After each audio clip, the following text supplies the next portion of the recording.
Écoutez, après 10 mois au pouvoir, le Premier ministre Bennett est en train de payer ses négligences en matière de politique intérieure. Il a engrangé d'assez nombreux succès au plan diplomatique extérieur, mais il a totalement négligé les remous et la colère rampante qui se tramait dans son propre parti Yamina.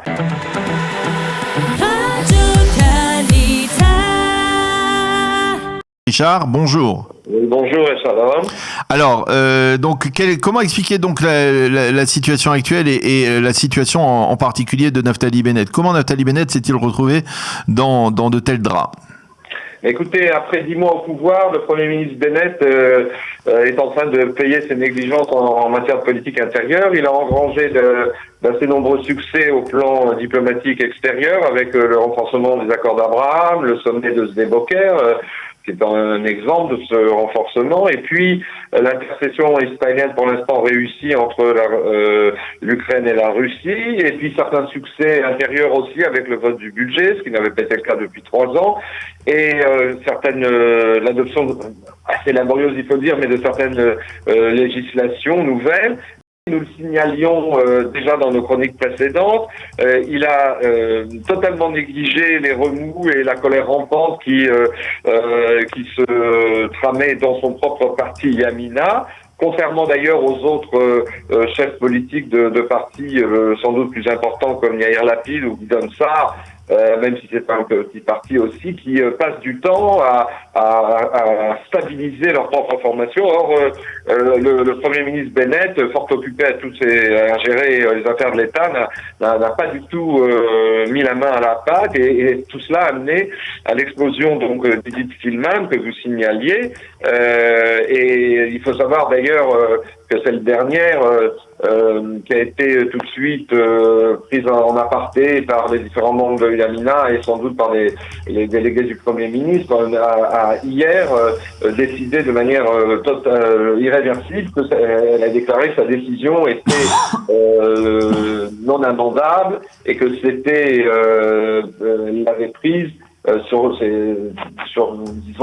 par rapport à ses propres valeurs et ce à quoi elle croit. Et donc, elle ne reviendra pas sur sa décision. Alors, c'est d'autant plus inquiétant pour Bennett qu'un autre membre de Yamina, Nir Orbach, en fin de semaine, a émis un ultimatum en 3 points, dont un premier point qui consistait à rétablir les subsides des étudiants de Yeshiva qui avaient été supprimés par Lieberman a été aussitôt accepté par ce dernier. Lieberman, qui comprend le langage des ultimatums et qui n'a pas envie de perdre son poste de ministre des Finances, a tout de suite accédé à cette demande.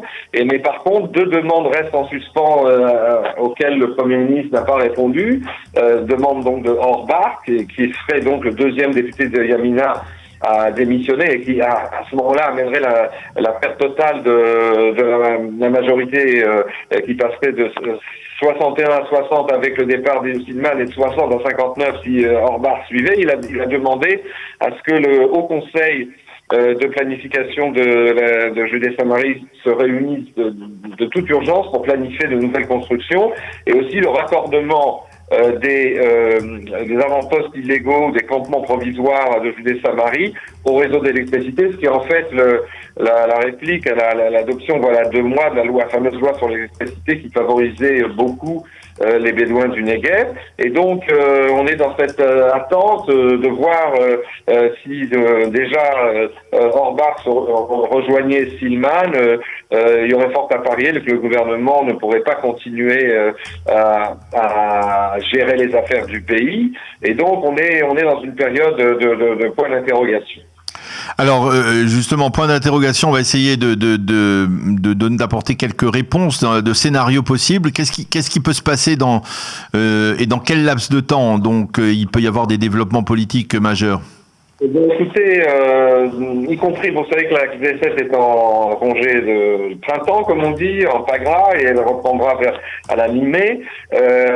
D'ores et déjà, il peut se passer plusieurs choses. Tout d'abord, il y a la possibilité d'un effet domino avec, comme je le signalais, la défection non seulement d'autres membres de Yamina, mais aussi d'un certain nombre d'autres membres de la coalition. Et si le gouvernement donc descend à 59 ou 58 députés, il peut y avoir la chute du cabinet sans recours à de nouvelles élections et son remplacement par un gouvernement de droite du Likoud sous l'égide de Netanyahou. C'est le plan sur lequel l'ex-premier ministre essaye de travailler, mais il a du mal puisqu'il n'a la droite en tant que telle n'a que 52 mandats à la Knesset. Il lui faut trouver 9 parlementaires. C'est pas facile, même s'il y a 2-3 défections et Yamina, ça ne suffira pas. Et aucun parti, enfin la liste arabe unie qui a critiqué le gouvernement actuel, n'aidera pas Netanyahou à revenir au pouvoir.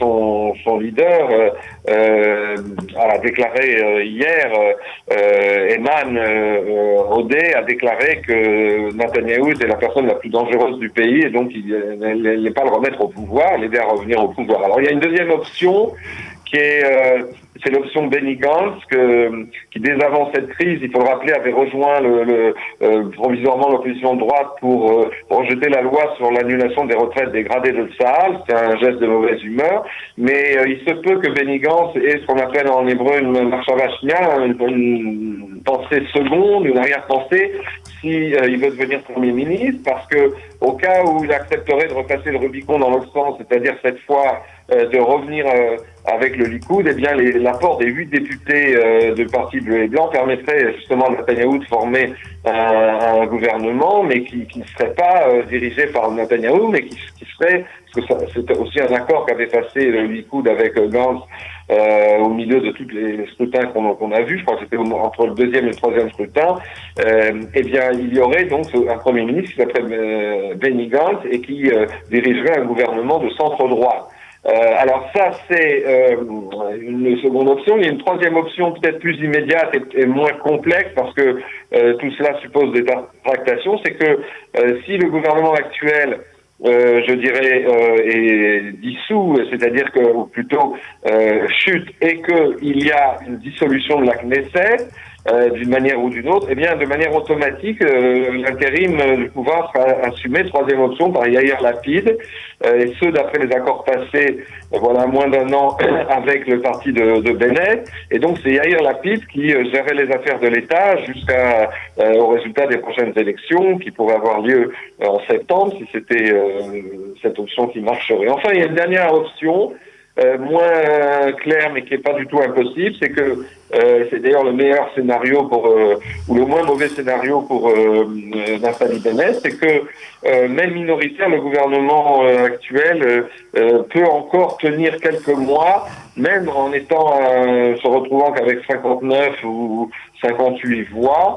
Il pourrait évidemment, comme vous le disiez, il serait dans l'impossibilité de passer toute nouvelle législation, puisqu'il n'a pas de majorité, sauf peut-être le budget 2023, qui est un sujet un petit peu à part, mais donc il vivoterait, si vous voulez, jusqu'à ce que le terme du mandat de Bennett arrive donc à l'automne, fin août 2023, et c'est le moment où il devrait passer le manche à Lapid, et donc il n'est pas impossible, on a déjà vu ça avec des gouvernements de gauche minoritaires, il n'est pas impossible que ce gouvernement se faufile encore quelques mois au pouvoir. Donc vous voyez, la situation est assez confuse, ça va dépendre un peu aussi et de l'actualité sécuritaire et disons du climat qui prévaut dans le pays. On peut pas tirer des plans sur la comète. On est dans une période très confuse sur ce plan. Est-ce que on peut envisager un cas de figure où même au lendemain des élections ou alors même avant les élections, eh bien le Likoud puisse dire à Binyamin Netanyahou, nous avons une chance de revenir au pouvoir. Celle-ci est beaucoup moindre si vous restez le président du Likoud. Mettez-vous de côté. Un cas de figure comme celui-là, ça vous semble plausible ? Sur le papier, oui, parce que il y a des barons au Likoud qui pensent comme vous venez de le développer, mais entre penser et agir, pour l'instant, Netanyahou, c'est lui qui tient le manche complètement en se mettant en avant. On l'a vu au soir de la manifestation de la semaine dernière où en fait c'était lui l'alternative à la chute du gouvernement Bennett et il laissera pas son fauteuil de numéro 1 du Likoud et de Premier ministre potentiel comme cela, mais il est possible aussi que dans ces circonstances de confusion et en plus compte tenu de la situation sécuritaire et puis du dossier iranien qui devient très brûlant maintenant, il n'est pas impossible que les barons du Likoud prennent leur courage à deux mains et posent aussi, eux, enfin un ultimatum à Netanyahou, car comme vous le disiez, si le Likoud se débarrassait de Netanyahou, le mettait en tout cas sur la voie d'une retraite politique, là évidemment ça résoudrait immédiatement le problème de la majorité. Il y aurait un gouvernement de droite majoritaire, y compris avec Yamina, pourquoi pas.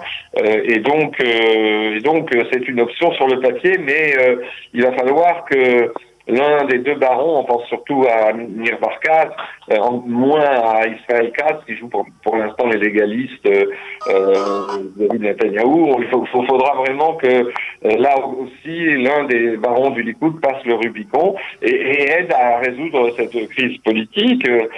Mais de toute manière, si ça ne se faisait pas et que on rentrait, si vous voulez, dans une alternative où ce serait Netanyahou à la tête du Likoud qui essaierait de former un gouvernement, même s'il peut trouver, disons, des députés qui fassent défection et que ils recousent je dirais, une alliance de ce genre, eh bien, il faut savoir, d'après moi, que la chute éventuelle du gouvernement Bennett, quoi qu'on pense de ce gouvernement, marquerait le retour sauvage après une période agitée, mais quelque part aussi dans un passé sereine où les 8 factions de cette coalition ont quand même appris à gouverner ensemble et ont essayé de trouver ce qu'elles avaient en commun et pas ce qui les opposait. Bien, on assistera au retour d'une ère de grande instabilité et d'acerbe lutte politique, surtout que cela signifierait, sauf si Netanyahou arrive à former un gouvernement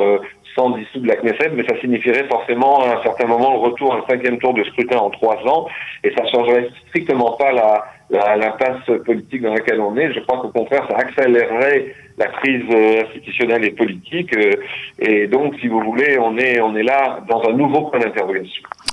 Eh bien, Richard, merci beaucoup pour toutes ces précisions sur la crise politique en Israël. Merci d'avoir été avec nous ce matin. Bonne journée, à bientôt. À bientôt.